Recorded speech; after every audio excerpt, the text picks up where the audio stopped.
call that a diet and not a fast.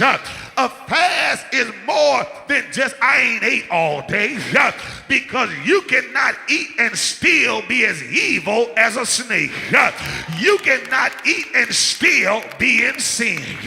He talked about fasting. When you fast, ain't nobody got to know what you're doing.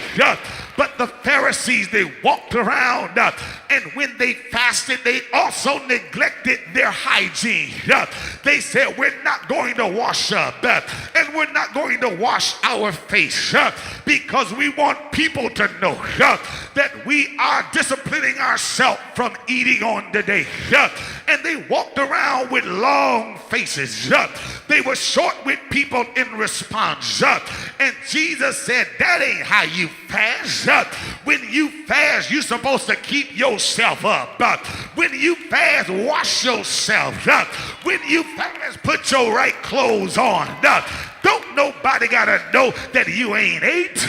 If you fasted and somebody asking you a question, hurry up now. I ain't trying to be bothered with that. You don't need to be fat. Go get something to eat right now.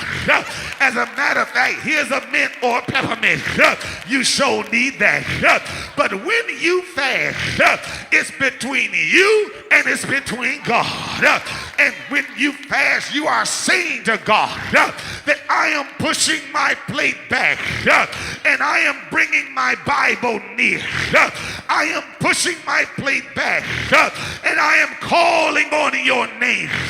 I am pushing my plate back, and I am seeking your face.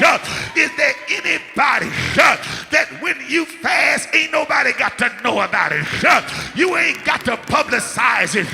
You ain't got to broadcast it. Hey, I fasted for 3 days and 3 nights. Who you talking to? What they gonna do for you? What God see you do in secret, he will reward you openly. Tell that neighbor, watch your motives. Watch your motives. Watch the purpose behind what you do. And then he gets to that very sensitive area. He starts talking about your treasures. And when you talk about the treasures, everybody gets tight. When they talk about the treasures, now you're talking about that which means so much to us. He said, be careful where you're laying your treasures, because where your treasures are, he said, that's where your heart's going to be. And where your heart is, that's where your treasures are going to be found. He said, don't lay them up where moth doth corrupt. He said, it's not in the silver and gold, but it's in the spiritual things of the kingdom. He tell them, no man can serve two masters. You can't have one foot in and the other foot out. If you're driving on a 2-lane highway and you're straddling the yellow line, it won't be long before you end up in a collision. And if you keep making that a practice, you're going to kill yourself and die. But you've got to get in the right lane. That's why Jesus told them, I'd rather you be hot or cold. But if you are lukewarm, he said, I'll spew you, or I will spit you out of my mouth. And that's why the prophet Elijah told the people on Mount Carmel, you've got to choose ye this day who you're going to serve. And Joshua picked it up and said, as for me and my house, I'm getting in the house of the Lord. We're going to serve the Lord God Almighty.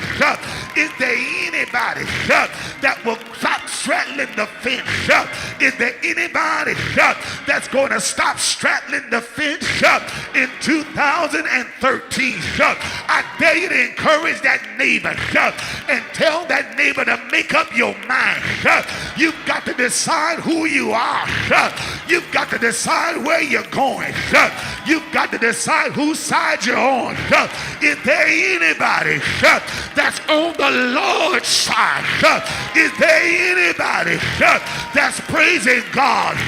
Is there anybody that's serving God in 2013? I dare you to lift your hand and say, Lord, it is I. Put your hands together and give God